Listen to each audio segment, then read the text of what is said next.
There are specific pressures on local authority budgets in terms of the increase in demand on social care in my region. In Neath Talbot, for example, there's been a steady increase in referrals to adult social services and children and young people services over the last 2 years, and Bridgend Council recognises in its own words that gaps exist in social care services.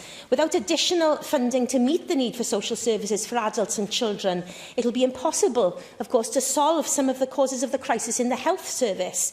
For example, people unable to leave hospitals and more people going to hospital due to pressure on families that don't have the right support.